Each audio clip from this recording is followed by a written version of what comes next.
We're elated that you are here this afternoon to discuss a very important topic. And we would like to thank the Citizens Academy for coming to our institution to sponsor this event this afternoon and for their help with our students in our urban planning program as they are engaged in the planning processes for the future of this city. And as a result, they seem to have a high percentage of employment. So any of you that want to come back to school and change your career trajectory, we welcome all applications this afternoon to our undergraduate and graduate programs for urban planning. But my real job here is to introduce His Honor the Mayor. So on behalf of the Alabama A&M University family, we welcome you again. Thank you for coming. And now we turn it over to His Honor the Mayor, Mr. Tommy Battle. And it's very fitting that we host this right here because many of our planning staff comes from Alabama A&M. In fact, our director of planning, who's coming up next, is a bulldog extraordinaire. When we come up to games up here, I don't think there's a person that she doesn't know as we walk up and down the streets. But one of the things that we started talking about early on through this process, and this is a visioning, this is a planning process, this is learning how to put a city together. We have had many ideas that put this whole city together and many plans out there. And this is one time when we reach out to everybody in every different section and we pull all the ideas together. We started 6 years ago working on neighborhood associations, looking for neighborhood associations because we realized that strong neighborhoods made strong communities, made strong cities. And that was very important. And we have increased. Kenny Anderson, where's Kenny? Kenny, I saw you a minute ago. There's Kenny in the very back over there. If anybody here wants to start a neighborhood association, see Kenny. There's Kenny. But Kenny and Brenda Martin have run the gamut with that and have gotten us over 50 neighborhood associations in the city. And many come out of community watch groups and come out of other neighborhood associations. But this is a way that we tie everybody together in the city of Huntsville, and this is the way that we pull all that information together as to what we need. No neighborhood is the same. Every neighborhood is a little bit different. Neighborhoods are living organisms, I think. They have a beginning point. They have a time when they thrive. They might have a time when they go down. They have other times when they thrive. But they are very important to the city of Huntsville. How we put neighborhoods into communities make us stronger. And that's one reason we wanted to bring this neighborhood conversation into our comprehensive plan, the big picture. The big picture is our comprehensive plan for the city of Huntsville, and it has to include neighborhoods, neighborhood revitalization, how to make our neighborhoods the best they can be. We want to work in a positive fashion with every neighborhood in this community. If we can make a neighborhood stronger, we can make a community stronger, we can make a city stronger. And that's what this is all about, how to make a city a better city. So I want to thank you for coming out, taking your time tonight to be with us tonight, to share your thoughts, share your ideas, but also to talk about how neighborhoods are so important to this city and how neighborhoods can improve this city, how we can make this city better. Thank you for coming out tonight. I'd like to welcome all of our distinguished guests here tonight, and thank you for coming out to learn more about this important topic, neighborhood revitalization. The City of Huntsville has been conducting our comprehensive master planning effort, which we're calling the Big Picture, for the last 5 months. This is the first time in more than 40 years that the city has undertaken such an important task. This 18-month total process will allow us to examine how we as a community support growth and development and have a meaningful dialogue with you about our dreams and desires for Huntsville in the future. We're currently in the visioning phase of our planning process. A process wouldn't be complete without your input, and that's why it's so important that you're here tonight. We've completed the study phase of our planning process where we documented the demographics and the economic data that makes Huntsville who we are. And once we're done with our vision phase, which we're in right now, we'll develop our plan, which will guide the funding and policy decisions for the future. This is the third Citizen Academy that we've had in conjunction with our big picture plan. Our first was on the future of Ditto Landing. I think many of you were there. Our second was a two-part Citizen Academy on economic development, and I think many of you all were there as well. And now we're at our third. As the promotional information for tonight's Citizens Academy stated, houses get older, shops close, parking lots empty. Every city, town, and community goes through a similar up and down cycle. But there are things that every community can do to help reverse these trends. A big part of this study will look at how we can revitalize struggling parts of our city and how we can proactively prevent disinvestment from happening in neighborhoods that are at this time very healthy and vibrant.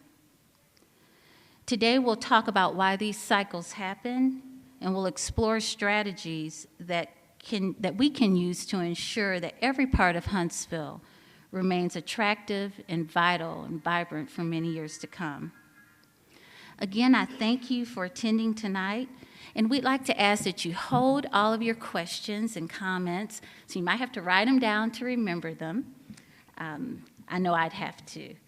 I think Lakey and Tony have promised to stay and talk to everyone as long as the university will let us occupy this space. So we promise we'll get to you tonight, and we're excited to hear your thoughts and your comments. We'll have two presentations. The first, Impacts of Change by Lakey Boyd. She's with Reposit Strategies, and she'll tell you a little bit about herself when she comes up to the mic.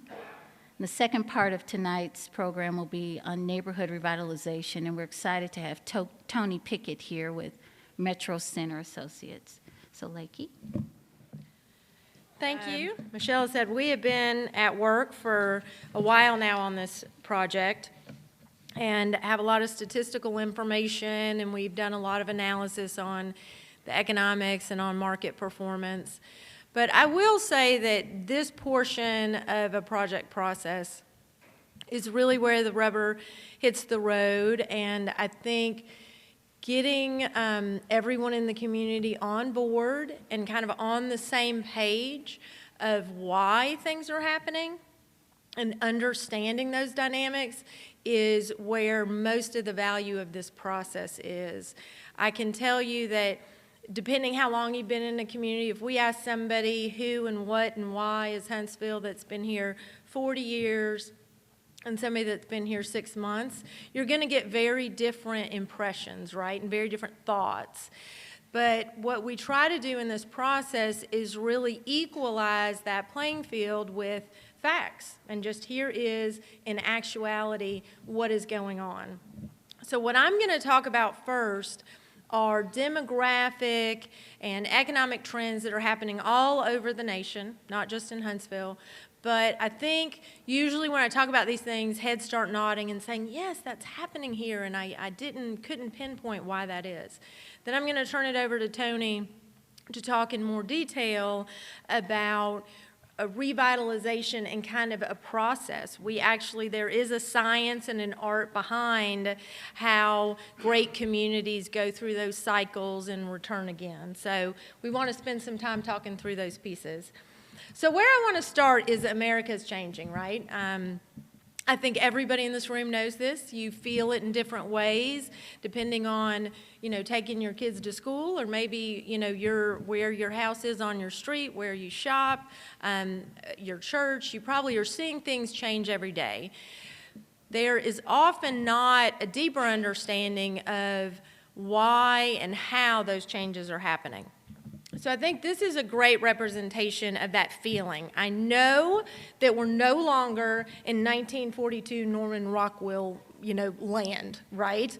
So this was actually a painting done after FDR's State of the Union, freedom of want. kind of introducing this idea in America, which was actually kind of new, that you had a right as an American to be free from want in the world of plenty. There were a lot of shifts that have happened in America over that time. There's a lot of questions as to perhaps whether we've all been delivered to that or not. But on the right-hand side is, interestingly enough, an ad from a Verizon wireless campaign last Thanksgiving, last fall, and really a representation of who is now around the Thanksgiving table, and that we are much more connected to friends and family, that we're connecting to people digitally, and how and why those dynamics are happening is what I want to talk about tonight. So we know that changes are happening, and I think that the normal and kind of routine way that it is talked about is by generations, right? So let's talk about baby boomers, let's talk about millennials, what do people want? There's a lot of value in that. I mean, there is some surprising similarities in age groupings and geographies across the country. But the reality is that when we try to do it all through generations and all through demographic categories, we lose a lot of the nuance of community, I find. And it could be because I am a Gen Xer and nobody ever talks about Gen X, so maybe that's perhaps why I am choosing not to talk about generations tonight. Instead, what I want to talk about is behaviors, okay? So behaviors transcend age group. And I think a lot of times when people hear about generations, they're like, well, that's fine, millennials like that, but so do I. And, you know, I'm 62 or whatever the case may be. So I think that what we really want to focus on is we know that people are making different choices in their lives. And it's for a lot of different reasons. And I want to kind of group and categorize some of those so that you can start to get an understanding of where influences and impacts are happening, and as we change those behaviors, that's why our communities are changing, and in many instances why that mismatch starts happening that Tony's going to be talking about. So first, this is in the geeky world of socioeconomics, what we excitingly call the big three. So not football speak tonight, but you know, the big three nonetheless. So three major trends that are transforming communities across the nation. First and foremost, we're all getting older. Now, that's just a fact, right? Every day, each of us is getting older. But starting in 2011 and through 2030, 10,000 Americans turn 65 every day. So there is a tectonic shift happening in terms of the population makeup of America. We are living longer. We are living in a different lifestyle at older ages. There's going to be huge impacts on the workforce. So all those pieces of the puzzle tie to this cohort that is aging and what those impacts are going to be, everything from healthcare to how is residential development going to respond. The next really big thing that is changing in America is our diversity. Obviously founded as a multicultural nation, what is interesting is that we will not have a minority group, meaning there's no single one majority group by 2050 as an entire population. Sure, immigration is a piece of that, but this is largely being driven by natural birth patterns of Americans. So by 2020, just 6 years from now, there will be no majority racial category in babies in America. So while 2050 will be the whole population, it's already happening naturally in America over the next 6 years. So that's really a big difference of identity and I think the way people think about community. The last kind of major category is women. And really the idea of gender roles and how they're changing in households and roles in relationships and that kind of thing. So women are now, and I could not make this number up, right, 49.9% of the workforce. So we are at just shy of 50%. First time that's ever happened in the history of this country. 40% of business owners are women, 44% of executive and administration level careers are women. So, what we know is related to this is that the role of place is changing, right? I mean, if we're changing in these big ways, that means the role of place, the role of community is changing. And you can imagine that if we as people and our behaviors are changing, it's really changing the priorities that we have. So, as an example, this is the role of place, quote unquote, in yesteryear, right? So, what you see here is the suburban dream of the house. I don't see a picket fence in this photo, but same difference. And all about the inside of the home. So these are actual ads that were, residential ads in the 40s and 50s. These are the same kind of ads today. This is a great snapshot of the role of place and the role of community. So what I mean by that is, it used to be you bought a house. You bought the newest, refrigerator and washer and dryer and what was going on inside your home. Now, you're buying a lifestyle. You're buying a community. You're buying a church. You're buying a school. You're buying a lifestyle for your family. So as you can see in all of these ads, there's really not a home, right? There's nowhere that says 3-bedroom, 2-bath, new carpet. It is all about what can you do. What is the piece of life? What is the piece of community that you can have? So, with the role of place changing, the role of community changing, you can see that there's a lot of fluidity to how those impacts are happening. So, we're having impacts on how we live, how we shop, how we work, and how we move and make things. So, I want to highlight kind of the big trends there and then turn it over to Tony to talk about how do we respond? How do we stay on our toes and make sure that our communities are as fluid and flexible and responsive as the kind of behavior changes that we're experiencing. So, how we live. Home values are down. I am sure that is such a newsflash to this room, right? So the Great Recession happened, about a 30% decline. There's still 1 in 5 mortgages in America is in a negative equity position, so they owe more than the home value. There's more rental than there's ever been before. I think a lot of people still think, oh, home ownership is so important. It really is not a piece of the American dream for a lot of people, and not just millennials. A lot of people got trapped in their homes. They want rental. They want to be able to go where a job needs them to go. There's also people that life changes, right? I mean, divorce, that's a big piece of the rental market. The other thing to remember, it's not all apartments. 30% of the rental market is single-family homes. The other piece that affects how we're living is a movement inward, a movement to the core. So this is not just an exercise for downtowns. It's more of a central, wanting to be very close to amenities and assets. There's now almost 300 million people in incorporated city limits as opposed to unincorporated, county limits. And that's been a growth pattern that has been continuing across the nation. So how we shop. There's been a huge change in the economy and a real squeeze on what is known as the middle class.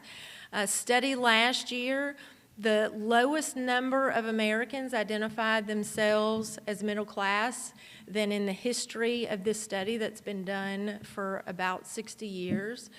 There is a marked increase in the people that are identifying themselves as lower middle class. So people, even just perception-wise, feel like they've lost a position based on the Great Recession.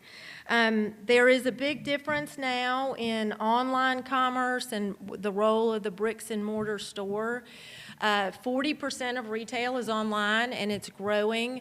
The role of the actual storefront is very different. And just think about how you do things, right? It used to be online was, if you wanted something very specific, maybe a price competition, But now there's almost an interchangeability where you order it online and pick it up in the store. And what is a showroom versus a web room? And do you do online research and go to the store, or go to the store and then buy it online?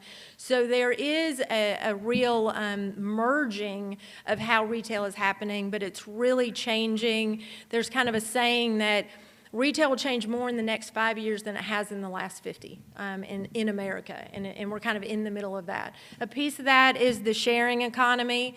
The main thing I want to say there is you've probably participated in some way. If you haven't, it's not this weird niche trend that 20-somethings are doing. It is estimated to be a $110 billion with a B marketplace and growing every year. So it is something that people are not putting that large outlay of capital either because they don't want to or they don't have it. And that is really changing the way that we're shopping and buying things. So in terms of work, America has always been built on small businesses, but I think a lot of people still have an idea of big business being dominant. 90% of businesses in America employ less than 10 people. 92% to be exact. That's about 40% of the workforce. Who is an entrepreneur is changing. I mean, the peak age for entrepreneur in America now is in your 30s or 40s. The seasoned executive that is choosing to exit because of all the changes that are happening in the company is changing a lot. I think that perception of, some young tech, wizard and creating an app. An entrepreneur, is somebody that started the restaurant down the street or your dry cleaner. The other piece of this is, what is the work environment? And I use this picture because it usually gets a chuckle from some of the people, that these people are at work. These men are working hard. It is actually a business that won Small Business of the Year in a big competition, Microsoft, Dell, MasterCard. Schwood is the name. They make wooden sunglasses. So this is American-made manufacturing today. And you have to really rethink how that happens and where it happens and the structure that takes, and that these folks have an economic impact just as much as maybe what you think of as a more traditional factory job. So speaking of which, how we make things, how we move things. Exports are up, production is up. Made in the USA is back, loud and proud. So on that note, 10% growth in exports pre-recession, okay? So not just we've recovered from the recession, we're ahead. So that is important in terms of bringing outside dollars in. The maker movement, some people might kind of think of this as like the hobby tinkerers. I think what's important is it's everything from people that are making furniture to multimedia to software to advanced manufacturing. And it is a real economic impact, and it's something very important to understand. The last piece is e-commerce and really its impact on the supply chain. So e-commerce is about a $285 billion market. It's both consumer purchases, but business to business. But the real difference is the impact it's had on the supply chain and how quickly you get your goods, all those Amazon Prime members out there. There's been a big change then in how we have to make those and get those to you. So there's a big expansion in distribution, and metro hubs that are smaller are developing. So all those preferences that are just how you click your computer at home are having big impacts on how things are developing in our communities. So kind of in sum, here's, I think, the big takeaways on how our behaviors are changing and what that means for you. I think that a big piece of the puzzle is that our space needs have changed drastically. So there are increased vacancies. There's a lot more space on the ground, whether it be residential, retail, industrial, office. There are some in this country that like to say we're under demolished. We're not over retail, we're under demolished. That is certainly true, particularly in the South. It is something that you just got to think, if we're not going to use space in the same way, it's just an opportunity to think, how are we going to reuse that space? So whether that be the building or whether that be the actual land itself. I spend a lot of time telling people we're not going back to normal. We are in the new normal. Welcome to it. There's not really a poll of do you like it or don't you. It is what it is. It is where we are, and we want to be realistic about it. The industry changes have impacted, I think, how we're going to be building and that demand for much more flexible space, smaller space. Urban demand is relevant to all cities, okay? This isn't just an exercise for Chicago or Manhattan. It is an exercise of understanding a desire to be in a core place, in a central place, and really have amenities and access prioritized for those things. And lastly, that sense of place has a real economic value. I think that places that Tony are going to talk about that, you know, happened organically decades ago and have been able to survive, but we've also started seeing those returns from communities that have been built in that pattern but are newer. We're starting to see those returns. So it takes longer for those things to kind of get the traction, but in the long term, the revenue and the sustainability is a lot higher. So I'll end on really stressing that development and redevelopment, and then more development and more redevelopment is really just a response to our behaviors. And I think that, you know, as Tony and I talked through how to lay this out to be digestible and to seem relevant to everybody, what we found is that we've really got to talk about how are we as a people changing, and that, you know, our communities are just a reflection of that. So, you know, in our work, it's really about first think about who, then think about what, then think about how, which is exactly what this comprehensive plan process is about. So I'm going to ask Tony to come up. He's going to talk more about some of the nuts and bolts of, okay, how does this really happen? How do you thrive and survive, or how do you retrofit to make that happen in your community? So thank you.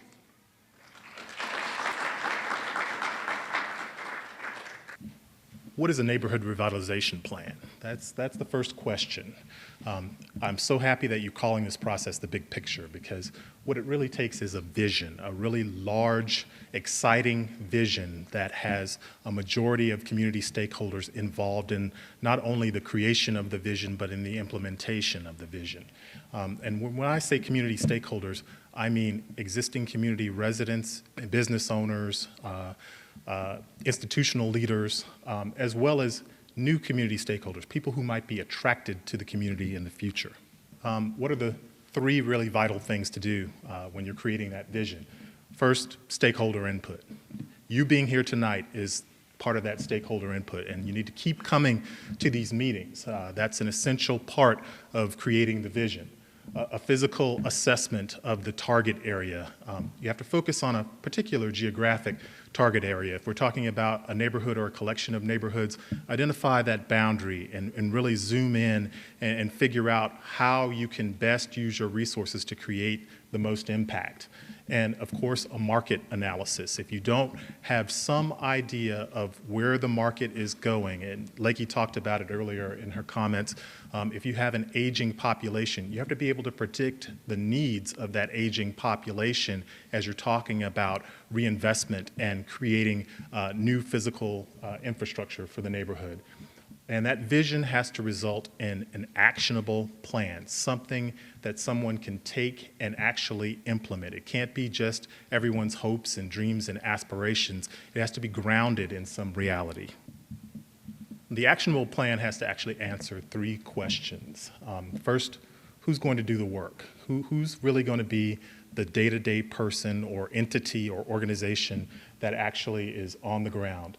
And how will the projects be prioritized? Again, usually coming out of these visioning processes, we have a number of projects that are identified as priority projects by the community stakeholders. So we have to figure out what's the priority? Whose project gets implemented first, and is there an order to it that makes some logical sense? Sometimes that's based on market demand or market preferences. Sometimes it really depends on the political will of the municipality as far as what they'd like to see prioritized first. And then how will the projects be funded? Again, sometimes that plays into how the projects get prioritized. What sort of needs can be funded immediately? What are more long-term? What has to be considered part of a larger fundraising effort that is undertaken by whoever does the work? And again, as I said earlier, identifying a target area is one of the key first steps. Again, we can't change the entire city of Huntsville at once. We have to really sort of think strategically about which part and which neighborhood we can target first. Again, seek that stakeholder input. Assess existing conditions, which you heard me talk about earlier, developing the vision plan, and identifying the target markets. Now, that's the first 5 factors in the neighborhood revitalization process. And there's another 5, determining the range of products and services. Oftentimes, when we talk to neighborhood groups, we hear a lot about their desires. Sometimes that may be affordable housing. Well, affordable to who is the question. Oftentimes, when people think of affordable housing, they have a particular type of family in mind when they talk about affordable housing. But I'm here to tell you that when I talk about affordable housing, I'm talking about sometimes public servants, firefighters, police officers, teachers. Oftentimes, we also need to include people like bank tellers in that. Also, young college graduates who may be in an entry-level job. They need affordable housing. Their incomes are limited. They may have the potential to earn more in the future, but initially they need an affordable place to either rent or an affordable place to buy.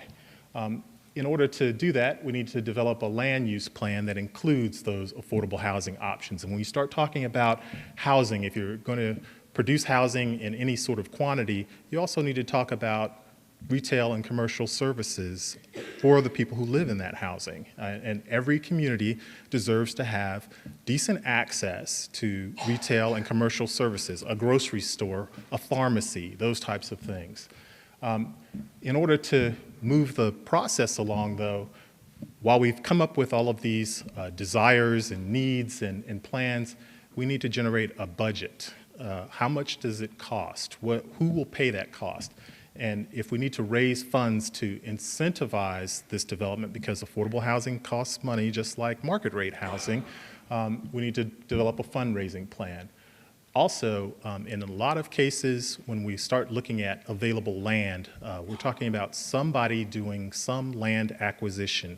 Either we're going to partner with existing property owners who might like to see their land redeveloped, or we're going to find property owners who might be interested in selling their land so we can amass what we like to call a critical mass in order to have some definite impact.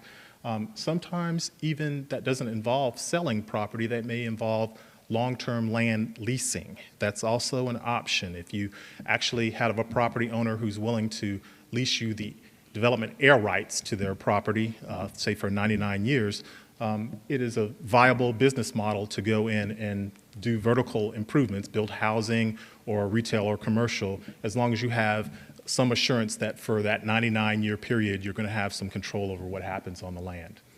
And again, identify who's going to do that work, because it's a complicated process. And marketing the effort every day. Again, all the people who are involved in the process are going to have to be part of your marketing team. Everyone has to be on the same page. The entire community has to be invested in whatever the priorities of the plan turn out to be.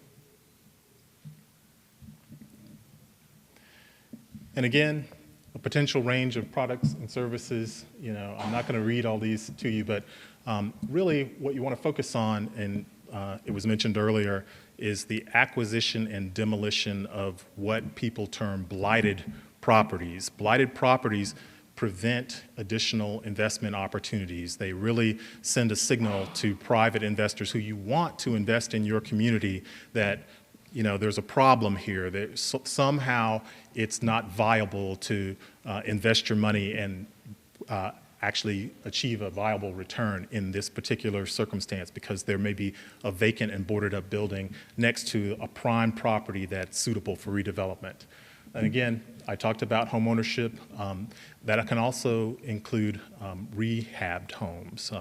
Again, we don't have to always build new. We can actually go in and renovate existing homes and, again, create a viable neighborhood by using that as an approach. And again, I've said in here, sometimes there are specific requirements for seniors that are associated with that. So if you have seniors who desire to, what we call age in place, who do not want to leave their home, they really enjoy their neighborhood, but their house may need some minor renovation work, there are programs and resources that can be targeted for that specific circumstance.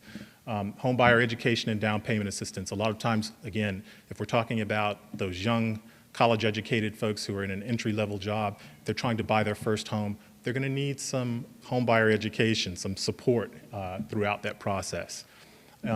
We talked about retail and commercial services, but something I do want to highlight is oftentimes we forget about this, but public amenities, those are a really essential part of a great neighborhood package. So we want to make sure that there's access to parks and recreational trails. This is my stab at the science part of the development process, and often it is a lot more art and a lot less science. But you're seeing here sort of just some broad categories.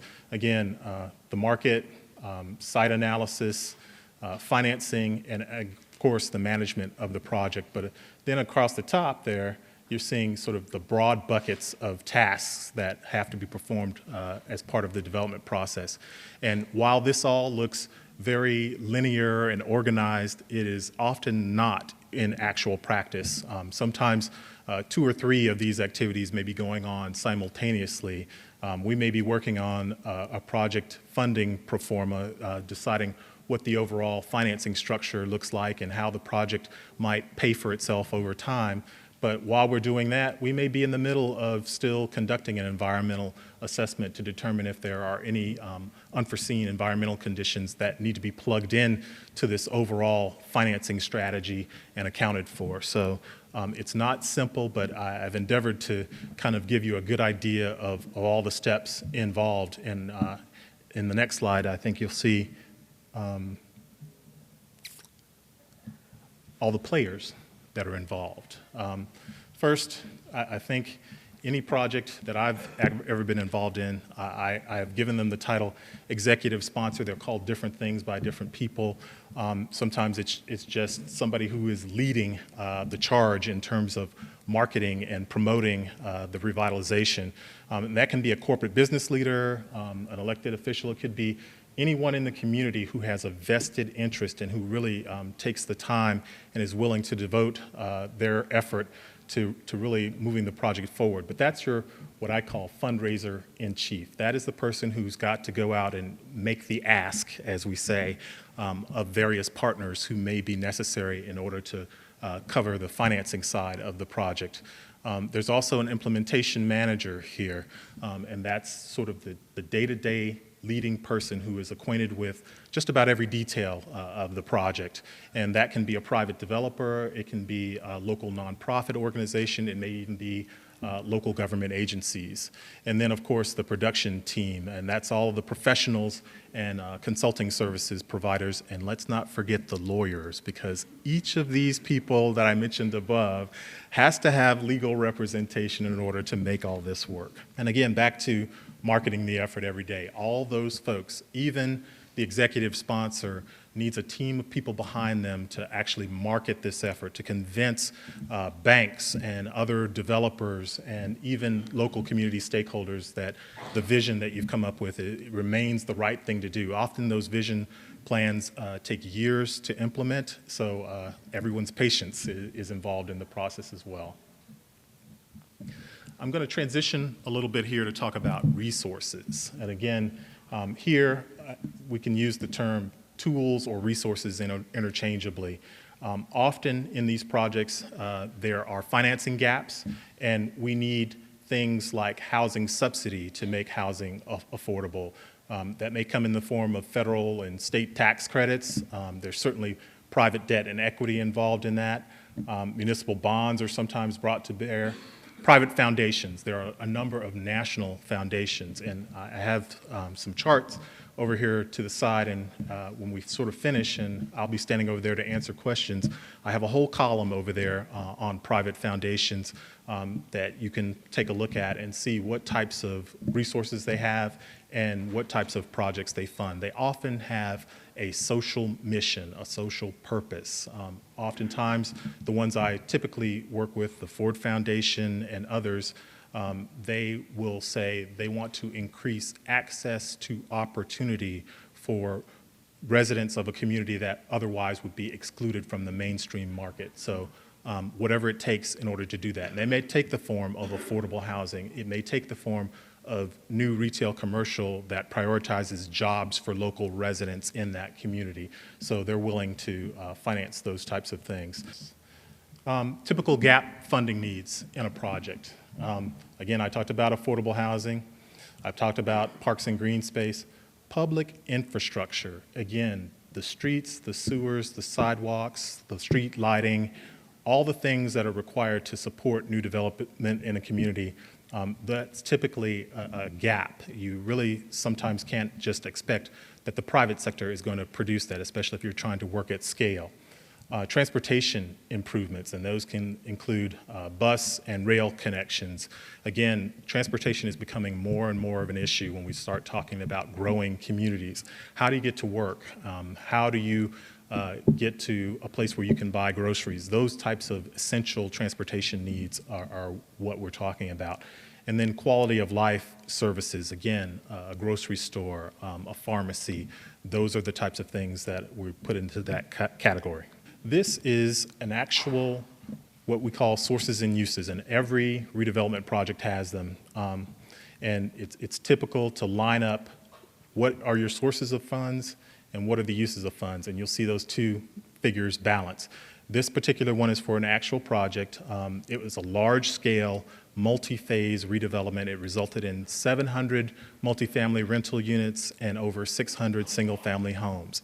On the rental unit side, 50% of those units were designated as being affordable to low and moderate income families. And then on the for sale home side, 20% of those homes were designated as being affordable for low and moderate income families. So we had a mixed income community. We also had retail and commercial services in this project. One of the things that you'll see here is there are a mix of financing sources. That stands for low-income housing tax credits. Again, it's a very typical affordable housing financing mechanism available in most states. It's available here in Alabama. That was brought to bear for the multifamily rental side. There were foundation investments. I mentioned earlier tax increment financing.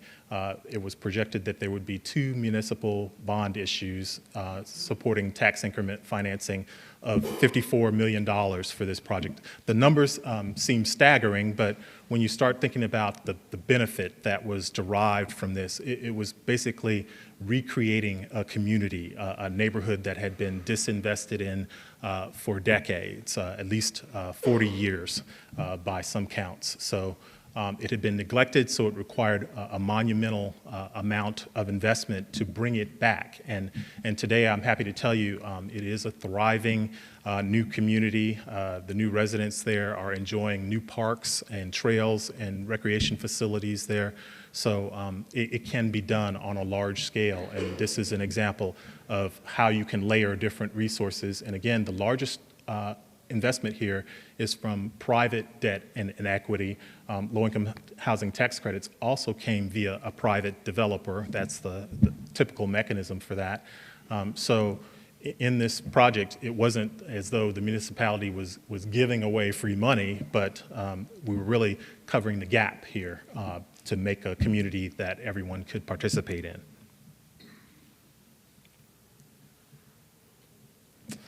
Tax increment financing.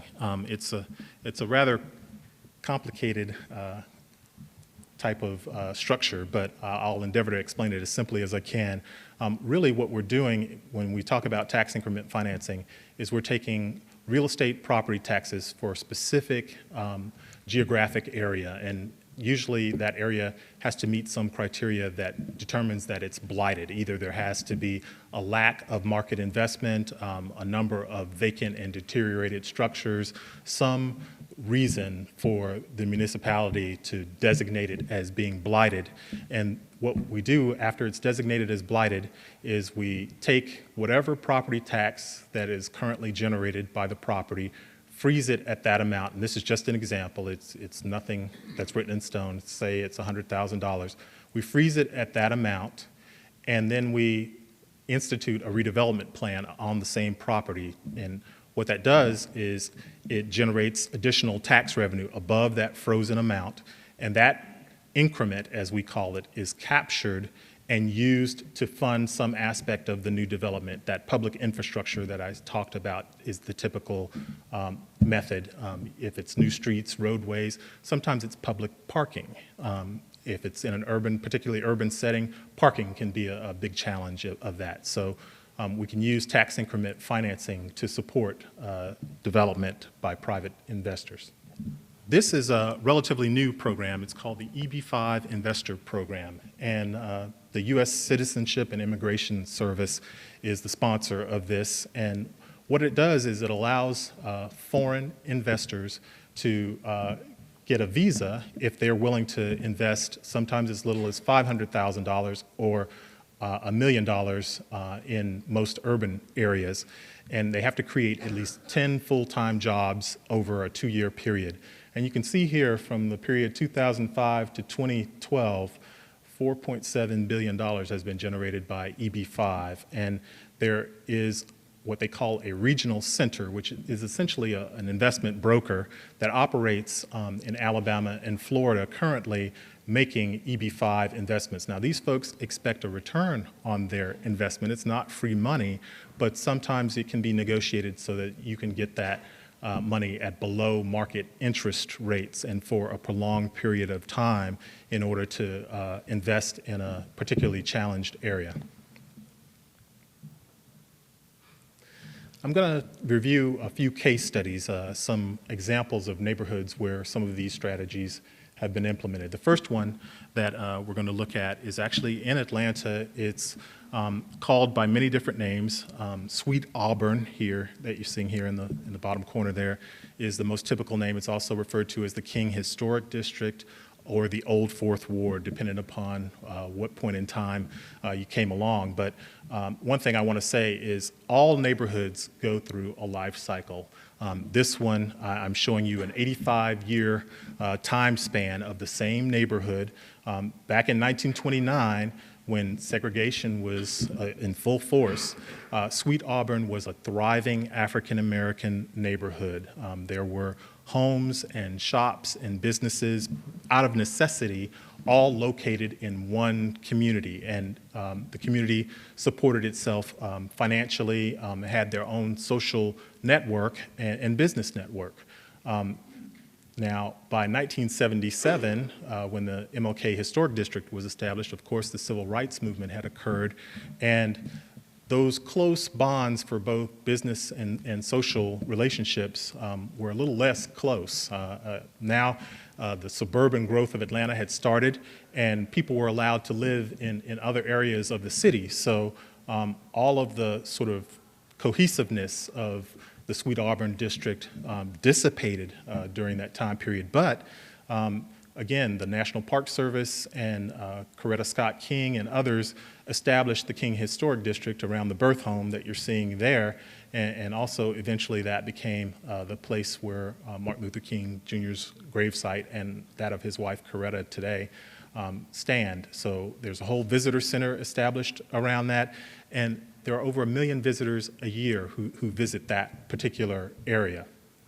Now, again, in 1980, just 3 short years after 1977, the neighborhood was in such bad condition. There were vacant and deteriorated structures, vacant and abandoned homes. Mrs. King and neighborhood leaders established a nonprofit, the Historic District Development Corporation, to really work on bringing back life into the MLK Historic District. And they instituted what was called a block-by-block strategy. Again, they wanted to make a large-scale change, but they realized that they need to have an incremental strategy, picking off pieces that they could digest a bit at a time. They partnered with what's known today as Bank of America. I believe it was called Nations Bank back then. And they went in and started acquiring the vacant and abandoned lots. They used a variety of locally available funding sources. The city provided what's called community development block grants and other grants, as well as they used 10-year tax abatements. For the first 5 years, they paid no property taxes. For the second 5 years, property taxes were paid in 20% increments until at the end of the 10 years, you were paying the full 100% property tax. So that gave them time to renovate those homes, which were either sold or rented as affordable housing, again, in the King Historic District. And I'll tell you, if you go there today, it's a transformed place largely due to the efforts of this nonprofit Historic District Development Corporation. One of the key features of that nonprofit is a majority of the board of directors of that nonprofit were neighborhood residents, and it's written into the bylaws that they have to be neighborhood residents. So the folks who actually live in that community actually have a say in the destiny of the community. HDDC, as it's affectionately known, also renovated an existing historic industrial building at the edge of their neighborhood into a loft and commercial retail development called Studioplex. And again, they were able to put $18.3 million to work in renovating Studioplex. And today, again, that is a thriving residential mixed-use community sitting in the middle of the King Historic District. Also in 2003, that tax increment financing that I mentioned, it was a partnership between HDDC as well as the downtown business community, and they observed that the eastern half of downtown Atlanta, if you can imagine it, had not had any new development for a 20-year period. There had been no new office building, no new residential building, nothing, and something had to be done. So they established a tax increment financing district to encourage private development in the eastern half of downtown, including the Auburn Historic District. 3 short years after they did that, the first of one of those tax increment finance projects came to be Renaissance Walk at Sweet Auburn. And I will tell you, there are a number of additional projects like that happening in and around the old Fourth Ward, King Historic District area today. And again, to such an extent that there is now still concern about rising rents, rising home sale prices, concern that existing residents who may be on fixed incomes will be pushed out. One of the things that was done as a strategy for this East Side Tax Increment Financing District was to require any developer who decided to access it had to include 20% of their residential units as affordable to low and moderate income families. So there's still a mechanism to create affordable units in the district area and the eastern half of downtown Atlanta. Today, that has all led to the soon-to-be opened Atlanta streetcar. In fact, there are teasers on the news in Atlanta right now about it. And again, it's a $92 million project, but again, there were layered financing sources that brought that to bear. Again, talking about transportation options, when you have people who are living in a particular neighborhood, how do they get to work? How do they get around to get to their essential services? And the streetcar will be a mechanism to do that. Also, the 1 million visitors a year will be able to use the streetcar to get from Atlanta's existing MARTA system, which connects to the airport, to the King Historic District. So that'll be a much easier trip that we won't have to rely solely on buses and taxi cabs to get those 1 million people down to the King Historic District. I say all that, again, to say you're seeing this neighborhood go from what is, again, historically been a vibrant, thriving community through this life cycle of neglect, and then because of local reinvestment tools, come back to, again, a vibrant, thriving community that is on the road to become today. So when we talk about these things, I do want you to note that there are real examples of neighborhoods that have gone through this process and have achieved some great results. One thing that is always talked about when I give these presentations is how can we get a grocery store in our neighborhood? That has been a pervasive question no matter where I go in this country. And tonight I'm going to talk about 3 different examples.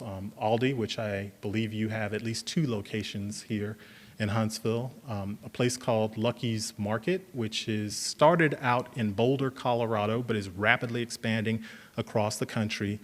And then a place called City Market at O Street, which is in Washington, D.C. I only say this to say these are 3 different strategies or 3 different approaches to answering the question of why can't we have a grocery store? What does it take in order to get a grocery store? And again, ALDI, again, recognized as a quality neighborhood retailer, over 1,000 stores, 1,200 stores, 25 million shoppers each month. And again, if you look at what ALDI's requirements are, and I didn't make these up, these are literally what they say to people who are interested in having an ALDI's grocery store. The size of it is a minimum of 17,000 square feet and a minimum of 85 dedicated parking spaces. So if you want an ALDI's grocery store in your community, you've got to at least meet the size requirement. But they also want a minimum of 100 feet of frontage on a major roadway with a full access signalized intersection. So you have to be prepared to offer them at least this. These are the basic requirements. And again, they're looking at a population within 3 miles of their store. They want to look at what the area median income of that area might be. And again, the traffic count that they want on that roadway that they want the frontage of is 20,000 vehicles per day. So having an ALDI's grocery store in the middle of your residential neighborhood is likely not possible unless you want to accommodate 20,000 vehicles per day. And again, they're looking at demographic indicators, and they're looking at a percentage of residents with at least a 4-year college degree. So back to this idea of a mixed income community, and when I said early college graduates, the first place that they live, whether they're buying or whether they're renting, you have to integrate affordable housing options for college graduates in your community, because that's one of the things grocery stores are looking for. And again, Lakey's Market, as I mentioned, it's a very similar story. Their typical store size ranges. It goes up to 40,000 square feet, but the sweet spot's 30% college educated at least. This is what they say. $50,000 median income in the 3-mile radius around their trade area. They are currently using what they call a college town site selection strategy. They're targeting college towns. Gainesville, Florida, Columbia, Missouri. They're looking for areas where there are large public universities because they want that college-educated shopper shopping in their stores. They're currently located in 10 states with 6 new stores opening. One of the things that's fueling their expansion is that EB-5 investor financing that I talked about earlier. They're using that money, again, to fuel their expansion and open new stores at a rapid clip.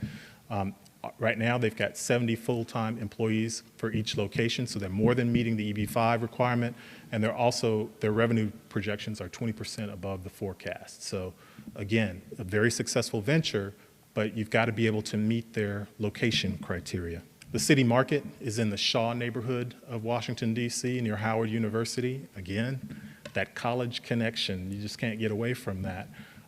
Their store is 72,000 square feet, and it's actually in an old historic building that was one of the first 5 original brick markets in Washington, D.C. So they've gotten what they call historic rehabilitation tax credits. Again, it's part of the financing package to create the store that you're seeing here.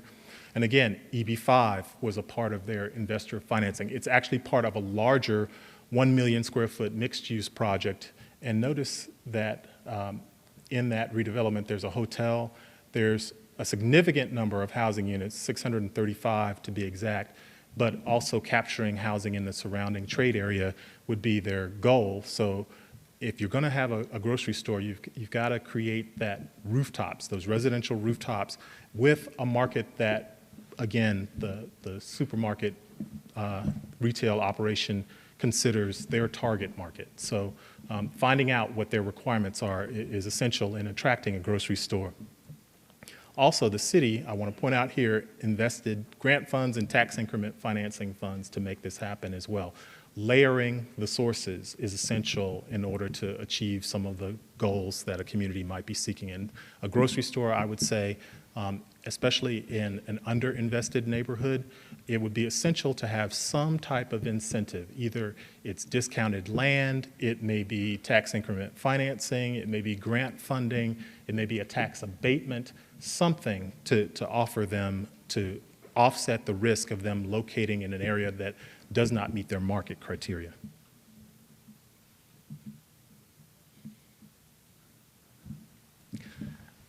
In closing, I'll just say, there are a number of critical success factors, and whoever is identified as the fundraiser in chief, again, that's an essential position, and it doesn't have to be one person. It could be a small group of people who all take on the challenge of steering and cultivating possible funders and investors in a project.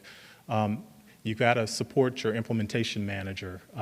Oftentimes just designating somebody and saying it's your responsibility to get this done, that doesn't do the job. You've got to give them the tools and the authority necessary. Sometimes if it doesn't work out with a particular partner or a particular professional consultant, you may have to select someone else in the middle of the process. So the implementation manager needs to have the discretion to be able to do that, to move the project forward.